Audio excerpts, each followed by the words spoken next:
জানি নাকি আপনারা বিশ্বাস করেন যে অপর জন্ম হয় না। আর ছোটবেলা থেকে আমি শুনে এসেছি আমার ধনে বলে অপর জন্ম হয়। কোনটা ঠিক কোনটা বেঠিক আমি জানি না। যদি অপর জন্ম হয় যেন আমি টুপি পড়া মুসলমান হই, যদি অপর জন্ম হয় এটা আমি ওনার কাছে একটু প্রার্থনা করি। এই যেন ওনার আহ্বান এখানে এসেছি। প্রতিযোগিতা আমি শুনলাম আস্তে আস্তে উনি বলছিলেন যে প্রথম পুরস্কার 1,00,000 টাকা, দ্বিতীয় পুরস্কার 50,000 টাকা, তৃতীয় পুরস্কার 25,000 টাকা। আমি বলি হুজুর যদি আমাকে অনুমতি দেন প্রথম পুরস্কারটা সামনের বছর থেকে আমি আমার নিউ টাউন বিধানসভার নাগরিকের পক্ষ থেকে দেব, এবং সেইটা থাকবে সম্প্রীতির নামে, সেটার নামে সম্প্রীতির নামে প্রথম মানুষ থাকবো। তো মানুষ হিসেবে আমি তোয়া সিদ্দিকীকে সম্মান শ্রদ্ধা করি। ওনার নামের সঙ্গে পরিচিত ছিলাম, কিন্তু ওনার সঙ্গে আমি এখন দীর্ঘ বছর একসাথে সামাজিক কাজ, রাজনৈতিক কাজ বাদ দিয়ে আমার বিধানসভাতে আমি যদি কোনো মুসলিম এলাকার স্কুল করি উনি উদ্বোধন করেন, আমি যদি কোনো কবরস্থান করি উনি উদ্বোধন করেন, আমি যদি কখনো কুরবানিগা করেছি, হিন্দু ব্রাহ্মণ পশ্চিমবঙ্গে প্রথম কুরবানিগা বিষয়গুলো করি। আমি মমতা বন্দ্যোপাধ্যায় বাদ দিয়ে তিনি পশ্চিমবঙ্গে সবাইকে ইমাম ভাতা দেন। আমি নিউ টাউন বিধানসভায় আমার 101 জন ইমাম আছেন, তাদের আমি 102 জন ইমাম ভাতা দিই।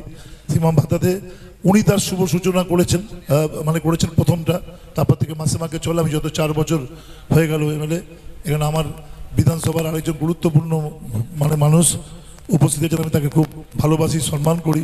আমাদের জাভেদ ভাই অলকারণ ফাউন্ডেশনের আমার সঙ্গে এসে আজিজুল হোসেন মণ্ডল, তিনি প্রাক্তন কাউন্সিলর, কিন্তু তিনি অফিসিয়াল কাউন্সিলর, যেটা হুজুর বলেছেন, কাজকর্মে সারাদিন থাকেন। এখানে সমস্ত সম্মানীয় সবার নাম আমি জানি না, সবাইকে যোগাযোগ শ্রদ্ধা জ্ঞাপন করছি। এবং আমি এটা পৃথিবীর বলতে পারি যে ভারতের দ্বিতীয় বৃহত্তম মুসলিম তীর্থস্থান, আর এখানটা আসলেই আমার মনটা একটা হয়ে যায়। আমি বিধানসভার যেদিন টিকিট পাই তখন ওনার কাছে এসে নমস্কার করি, এখানে বিষয়টাকে আসি। আমাদের পরিবারের কোনো ভালো খারাপ, ভালো দিক হলে, কোনো বিপদের দিক হলে, কোনো মন খারাপ থাকলে এখানটা এসে আমি ঠিক পাই। এবং আমি নিজেকে মনে করি যেরকম এবং আমার জগৎ সম্প্রীতি সভা, আমার হুজুর উপস্থিত থাকেন।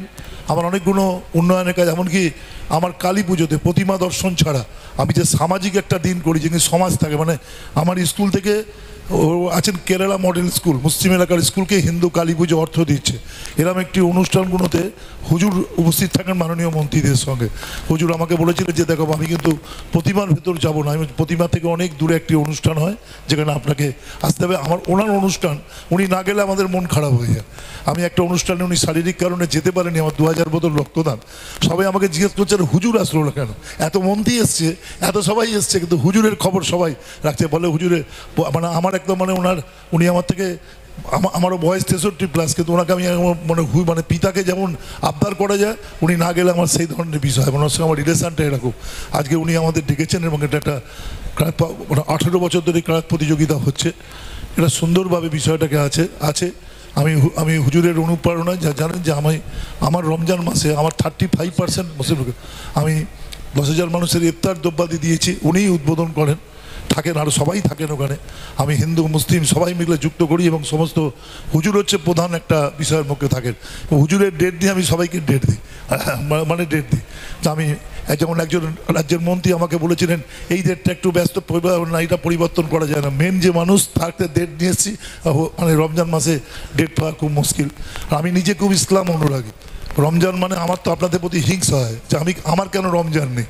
আমি ইচ্ছে করে জোর করে রমজান পালন করি, একদিন রোজা করি, একদিন ঈদের সময় নামাজ পড়ি। বলতে পারেন রমজান এমন একটা পৃথিবীতে ধারণা, প্রথমত হচ্ছে দেখুন ইসলামের অর্থনীতি সারা পৃথিবীর। আজকে অর্থনীতি নিয়ে একে নিয়ে অনেক কথাবার্তা বলা হয়। ইসলামের অর্থনীতি এত প্রাচীন, তার কন্ট্রিবিউশন আজকের দিনেও দাঁড়িয়ে সত্য। বিজ্ঞান প্রযুক্তির অগ্রগতির যুগে এটা সত্য। আপনি যা আয় করবেন একটা অংশ আপনাকে মানুষের জন্য দিতে হবে। সাম্যের যে অধিকার সেটা আমি দেখেছি। আমি যখন রাজনীতিতে পা দেওয়ার সময় কলেজে পড়তে গেছিলাম, আমি একজন পড়াশোনায় ভালো রামকৃষ্ণ মিশন থেকে ছাত্র, আর বাবা চাইতেন না যে আমি রাজনীতিতে অংশগ্রহণ করি। কেউ একজন আমার মাথায় দিয়ে খেলেন যে সাম্য। তারপরে দেখলাম যখন বড় এলাম একটু কলেজে যাওয়ার পর, আমি প্রায় 42 বছর ধরে এটা নারায়ণপুর অঞ্চলের জনপ্রতিনিধি। আমি একটা ছোট্ট বয়সে 21 বছর বয়সে মেম্বার, তারপরে হচ্ছে প্রধান 26 বছরে। আমার বাবা আমাকে প্রধান হতে খুব আপত্তি করেছিলেন, বলছে নারায়ণপুরে তখন খুব দাঙ্গা হয়, হিন্দুরা শোট নিয়ে বেরোয়, মুসলিমরা। আমার বাবা বলছে তুমি 26 বছর বয়সে এটা পারবে না, তুমি কিন্তু বাবা এর মধ্যে যেও না। কিন্তু তখন আমার বয়স কম, প্রধান হবার ইচ্ছা, মিথ্যা কথা বলবো না, ফুরপুরা শরীফে তখন আমার প্রধান হবার লোভ। আমি বাবার কথা না মেনেই প্রধান হই, কিন্তু বাবাকে যেদিন যাচ্ছি সেদিন বাবাকে নমস্কার করে শপথ দিয়ে যাচ্ছি। বাবা আমাকে একটা কথা বললো, খোকা তুমি যাও, তোমার যখন ইচ্ছা আছে প্রধান হবে, প্রধান হও। একটা মনে রাখবে, তুমি তো হিন্দু, মুসলিমদের জন্য এমন যেন কাজ করবে আমি যেন জীবদ্দশায় শুনে যাই যে প্রত্যেকটি মুসলিম মানুষ তোমার জন্য প্রশংসা করছে। এটা যেন চাই, তুমি এমন একটা ভাবভঙ্গি নেবে, সেটা আশা করি আপনাকে তো এখনও অবধি আমার সেইটা নানাভাবে পাওনা হয়েছে। আমি নিজে বোধহয় অনেকগুলো কবরস্থান, দুটো স্কুল চালাই। একবার রাজনীতি করি বলে রাজনৈতিক কারণে 1 মাস 1 সপ্তাহ আমার ঘরের বাইরে থাকতে হয়েছিল। আমি গোপনে লুকিয়ে যে কাজটি করেছি, বাড়ির জন্য খরচ আর সেই স্কুলের জন্য মাইনের টাকা, এই দুটো আমি গোপনে পাঠিয়ে দিয়েছিলাম। রাজনৈতিক মানুষকে যেমন আজকে নেতা কালকে ফকির হয়ে যেতে হয়, এরকম একটি ব্যাপার আমার কাছে আছে। এবং আমার অনেকটা কাজ জুড়ে, মানে হুজুরের সঙ্গে আলাপ হওয়ার পর থেকে হুজুর ছাড়া কোনো বিষয়টা আমরা ভাবতে পারি না। যেন ওনার আহ্বান এখানে এসেছি, প্রতিযোগিতা আমি শুনলাম পুরস্কারটা, কারণ আমি ওনার থেকেই আমি আমার সামনে মানে রয়েছেন আরেকজন আমি খুব শ্রদ্ধা করি, আমার অল কল্যাণ ফাউন্ডেশনের রয়েছেন উনি। তো মানে উনি বলতে পারবে, আমি রমজান মাসে আমাদের ওখানে যে প্রতিযোগিতাগুলো হয়, ক্রাত প্রতিযোগিতা ইত্যাদি, প্রত্যেক প্রতিযোগীকে ছোটো ছোটো করে হয়, আমি 10,000 টাকা করে পুরস্কারের জন্য তাদের দিই। এই কারণে দিই, গজল ইত্যাদি এগুলো হচ্ছে আমাদের কাছে বিষয়। আমি বিশ্বাস রাখি প্রকৃত ধর্মীয় বিষয়গুলো ঠিক মতো করে বিষয়গুলো হলে তবে সেটা একটা মানে বড় স্থান আমাদের সামনে নিতে পারে। এবং আজকে আমাদের বিষয়টাকে আছে, আমি মনে করি মানে যে আমি নিজে নবী দিবস পালন করি, আমি নিজে রামকৃষ্ণ মিশনের ছাত্র স্বামীজি দিবস পালন করি। আমি মনে করি নবী হচ্ছে বিশ্ব নবী, তিনি শুধু আপনাদের নবী না, তিনি আমারও নবী।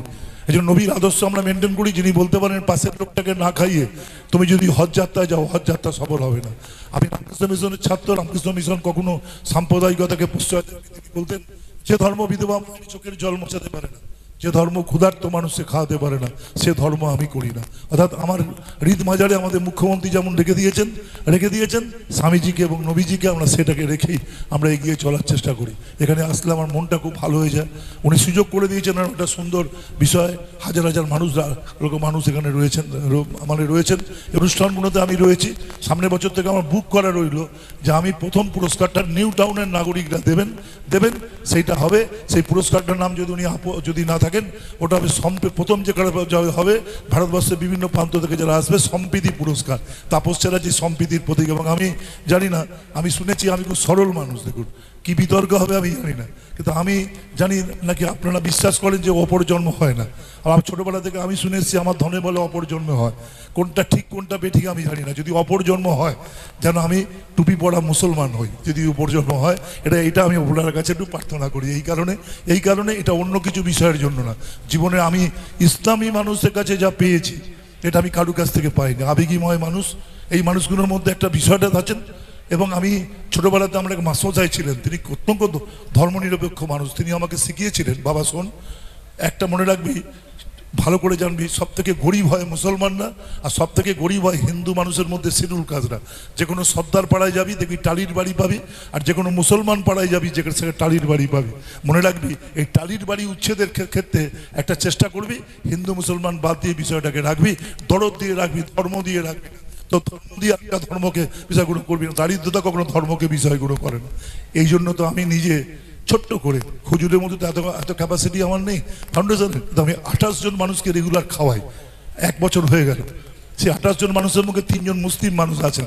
তো ওরা দেখছি এবছর করার সময় দেখছি রমজান মাসে ওরা খাবারটা তো খেতে পারে না। আমরা তখন ওই ক্লাব থেকে, সব হিন্দু ক্লাব ঠিক করা হলো রমজান মাসে ওদেরকে ভাত দেওয়া হবে না, ওদেরকে ফল খাবার ইত্যাদি দেওয়া হবে।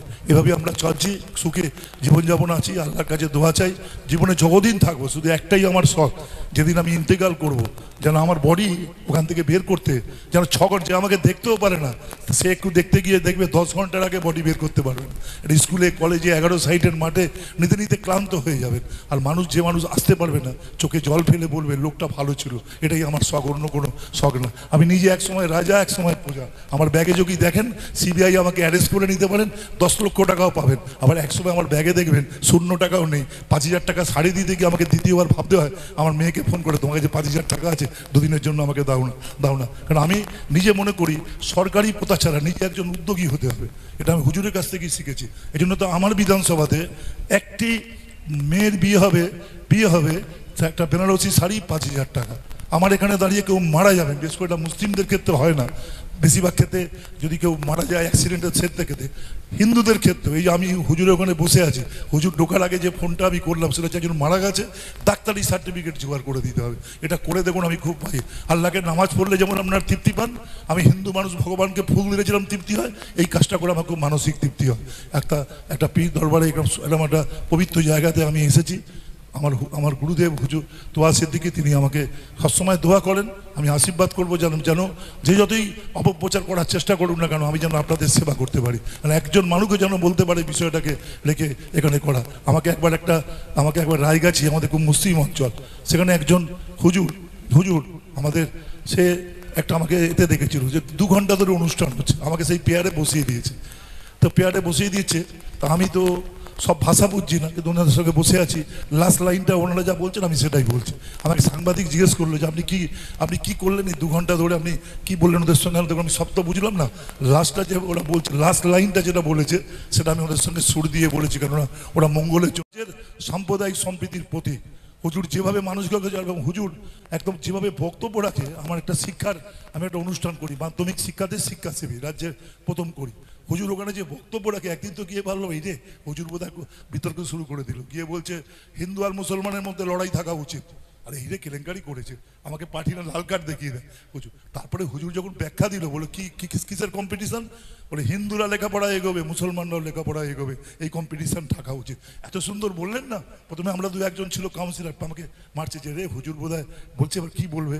তারপরে হুজুর যখন পুরো ব্যাপারটা বললেন, হুজুর এত ভালো বক্তা, হুজুর এত সুন্দরভাবে রাখেন, সবটা আমাদের কাছে অনুপ্রেরণা। আপনারা সফল হন, যারা প্রতিযোগী হয়ে এ করলেন, সারা এ থেকে এসছেন, এগুলো থাকলো সামনের বছর থেকে এই পুরো। সবাই ভালো থাকবেন, নমস্কার, আসসালামু আলাইকুম, খোদা হাফেজ।